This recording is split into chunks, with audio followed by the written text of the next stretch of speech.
Everyone, I want you to meet Forky. Golly, Bob House. Look how long his arms are. Hi everyone, Vegas from Critic here, Jeff Ricky Howard, here to review Toy Story 4, directed by Josh Cooley, who worked on Inside Out, directed the short film Riley's First Date, and was 15 years old when he saw the first Toy Story, and now he's in charge of the whole fourth edition of the series. Can you believe that? It's the American dream, isn't it? Toy Story has just been an incredible feat for animation, for the Disney studio, for Pixar Animation, and it seems like it's getting more and more popular as every edition of these films come out. And I remember John Lasseter originally saying, they were never going to do a sequel to this, and then when Disney bought them, they were going to do it without John Lasseter, and he says, okay, we'll do it, and now we have the fourth one. And so I went into this, and there were kids last night at my screening all dressed up. There were Buzz Lightyears, there was Woodies, there was, you wouldn't believe, just like when the Harry Potter films came out, these little kids all showed up. We're talking like, kindergartners and first graders. All the kids came dressed up. So the vibe last night in the screening was just electric. It was, because all the kids were just going crazy over it. And so now we have an Adventures of Buzz and Woody and all of our Toy Story friends. I'm not going to go through the whole list. They're all back, plus some new characters. But Andy's all grown up now. Andy went off to college, and he passed all his toys along to Bonnie. So Bonnie's this little girl who just absolutely loves playing with all these toys. But she has to start kindergarten, and she can't take her toys to school. So she ends up creating this new character called Forky out of the trash, which is a spork with some pipe cleaner and some putty on for the feet and a broken popsicle stick that she writes Bonnie on the bottom, which makes it a toy. And Forky comes to life. He gets this consciousness. He doesn't understand where he is. He doesn't understand what's going on. It's really creepy. And he wants to keep returning to the trash where he's comfortable. Now, during all this, Woody's upset because he is no longer the favorite toy. Bonnie's a girl, obviously. She wants to play with different toys, and especially Forky. It makes her feel comfortable, makes her feel safe, and also it's that bridge between having that anxiety of being in kindergarten and being away from home and the parents, and Forky is the world to her. So Woody takes it upon himself to say, look, I'm going to safeguard Bonnie's feelings. I'm going to make sure she's not going to get upset. I'm going to watch out for Forky. And of course, they go on this road trip. They go on this vacation. And Forky keeps getting lost. And they end up in this small town in this RV park where Forky and Woody end up in this antique shop where they meet Gabby, this talking doll from the 1950s, who's, when you pull her string, it's not working anymore, right? And that's why she hasn't been, every toy wants to be loved. That's why she's sitting on the shelf all these years, because her little disc that they haven't made in 40 or 50 years doesn't work, but Woody has it. So she's kind of like the villain, I guess you could call her in the movie. She wants that disc out of Woody's back so she can be perfect condition and a child will take her finally and she'll be loved. And inside this really creepy antique store in this little town, she also has these assistants, all these different ventriloquist dummies. They all look the same. Very Slappy from Goosebumps. It was really creepy. They do her bidding.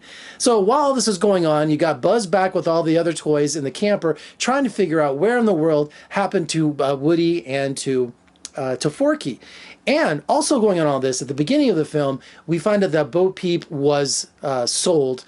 Not sold. She was given away because, the girls grow up and they don't want their toys anymore. So she got separated from the group, but she was totally cool with it. But Woody, he was not. So we end up finding her again at this carnival across from the RV park. And it's about her living on her own with all these new kind of characters. It's really crazy. And at the carnival, we have Key and Peele are back doing their comedy routine as a Ducky and Bunny. These two carnival prizes that have been hanging there for years, hoping for a child to choose them and to take them home and love them and play with them. Also, I heard Mel Brooks is one of the elephants. You heard his voice somewhere in there.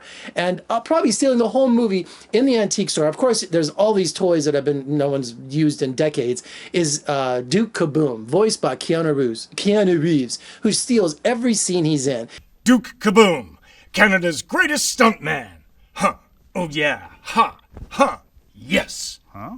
And he's one of those, he's a Canadian daredevil. He's like an Evil Knievel from Canada. He's got all these great catchphrases. He's got it's just really hysterical. Keanu just steals everything in the whole movie. Now, believe it or not, when I saw the trailer for this, I thought, a spork? Forky? Are you kidding me? Are they really scraping the bottom of the barrel? They can't think of something better than that? But Tony Hale, who does the voice of Forky, he was hysterical. He was bizarre. He was lovable. He was quirky. He was all these weird, abstract things. And I fell in love with Forky so much, I'm going to go out to Target and buy the action figure. I mean, I can't believe I'm going to buy a spork that's, you know, made of pipe cleaner and putty and popsicle sticks. But I'm telling you, out of the most weird conversations and ideas out of Pixar, Forky is a winner. Now, my only complaint about the movie is that Buzz Lightyear and that Woody connection, you know, they were always partners in crime.